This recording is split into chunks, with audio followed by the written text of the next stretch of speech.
Well, in Israel, the war cabinet has been meeting to consider its response. A spokesman for the Iranian government insisted that Tehran had shown restraint and that the strikes were a limited act of self-defense. Our Middle East correspondent Lucy Williamson has the latest. Israel is deciding how to respond to this. Hundreds of drones and missiles fired over the weekend from Iran. Damage on the ground was limited. Damage to regional stability, much more severe. At an airbase hit by missiles in the Negev desert today, Israel's chief of staff promised a response. Iran will face the consequences for its actions.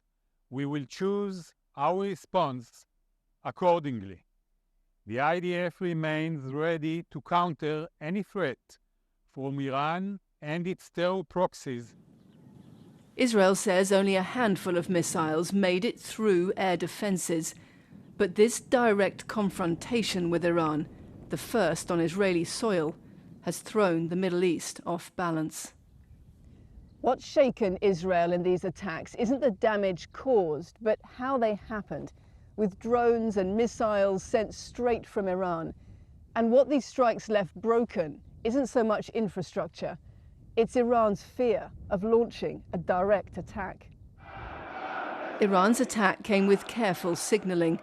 Its government warned Israel's allies of the strikes and said they were punishment for an assassination in Syria, and that Iran now considered the matter closed.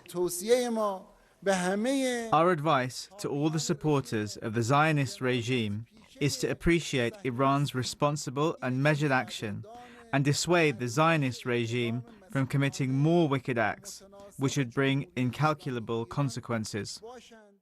But Israel has said it will exact a price from Iran. Its prime minister, under pressure from allies to de-escalate the situation, has been discussing with his war cabinet exactly what that price should be. One former diplomat with experience of Iran says military action is only one option. Our military options are far more varied than the Iranians, and frankly the Iranian barrage was a demonstration of weakness, not of strength. There's clearly a strong need for Israel to, however it decides to respond, and the response can come in many different ways, not just military. Israel is already fighting Iranian-backed groups in Gaza to the south and Lebanon to the north.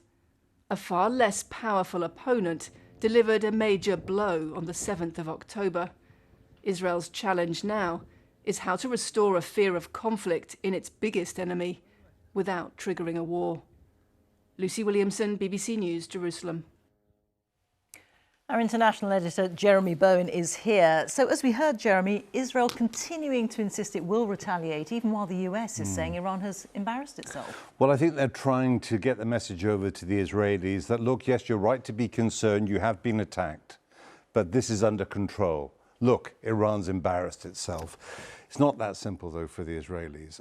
I think they feel the need very strongly to send a signal, a really determined signal, that they are not deterred in any sense by Iran.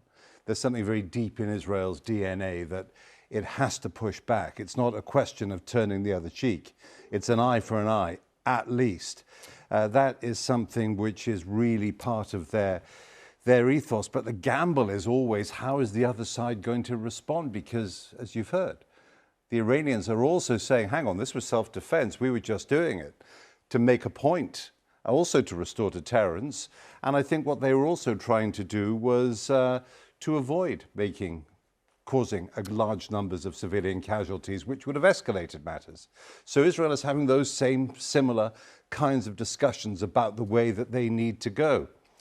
The Iranian army chief has said today, in the last few hours, he said something like, our attack on Israel was limited. If Israel retaliates, there will be a far greater response. You know, from Netanyahu's point of view, for many years, he has seen Iran as Israel's #1 enemy, bar none. I remember him saying to me in the BBC office in Jerusalem about 2006, when Ahmadinejad was president, he said, look, Ahmadinejad is Hitler and it's 1938.